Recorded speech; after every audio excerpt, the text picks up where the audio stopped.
जी बिस्मिल्लाहिर्रहमानिर्रहीम। बेटे next question उसने दिया the length of the sides of the triangle are in the ratios 2:6 ratio 7। मतलब उसने एक ट्राइंगल है, उसकी 3 साइड्स की रेशोज दी हैं, ये लेंथ नहीं है। 2, 6 एंड 7 ये रेशोज हैं। The length of the longest side of the triangle is 24.5 centimetre. अब यहाँ से नज़र आ रहा है कि 1, 2 और 3 इसमें सबसे बड़ी रेशो ये है, तो इसका मतलब इससे रिलेटेड जो साइड है ना, उसकी एग्जैक्ट लेंथ उसने दे दी है।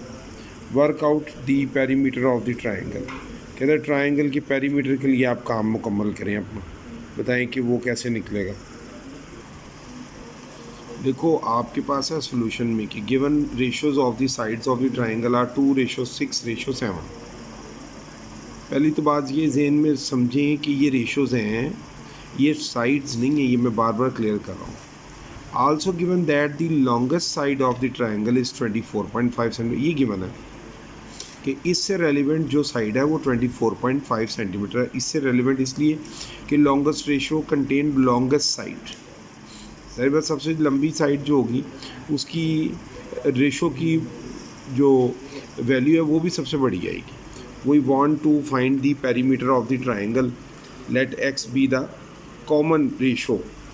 आपको पता है ना रेशो कब निकलती है, जब ये तीनों जो ओरिजिनल नंबर से किसी एक कॉमन नंबर पे डिवाइड हुए हों, तो वो कॉमन नंबर जो है ना उसको हम x कहते हैं। यहाँ पे फ़र्ज़ कर लिए y भी हो सकता है, z भी हो सकता है। Let x be the common ratio, so the sides are 2x, 6x and 7x। देखिए ना, x इन तीनों में क्या लगा दिया है, कॉमन। लगाने का फ़ायदा क्या होगा इन तीनों नंबर्स में कि अगर हम x से डिवाइड करें तो x से ख़त्म हो जाएगा, तो इसका मतलब x कॉमन नंबर है जो तीनों में है। This indicate 7x is the largest या longest side of the triangle. यहाँ से 7x सबसे बड़ा, और वो किसके इक्वल दिया हुआ, 24.5। ये मैंने ऊपर लिख भी दिया, साइड 1 हमारी निकल आई है, ये पहले गिवन थी। अब उसने आगे दिया हुआ है कि आपने ये साइड भी निकालनी है और ये भी निकालनी, तो इसके लिए मुझे x चाहिए ना, तो मैं 7 इधर मल्टीप्लाई हो रहा हूँ, उधर जाके क्या होगा, डिवाइड हो जाएगा।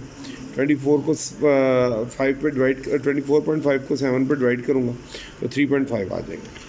सो आपके पास जो 2x है ना, ये ध्यान में रखिएगा कि ये जो आपका 2x है ये पहली साइड है आपकी, ये वाली, इससे रेलिवेंट जो हमने ये सपोज की हुई।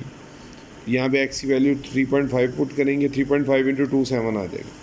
ले जी, साइड 2 भी आ गई आपके पास, ये देखिए साइड 2 आपके पास 2x = 7 सेंटीमीटर आ गई। 6x थी लास्ट साइड, 6x का मतलब क्या है, x की वैल्यू तो 3.5 निकाली हुई है, वो यहाँ पुट कर दें। 3.5 इंटू 6 क्या आ जाएगा, 21 सेंटीमीटर। ये देख लेंगे आपने x निकाला हुआ पीछे 3.5।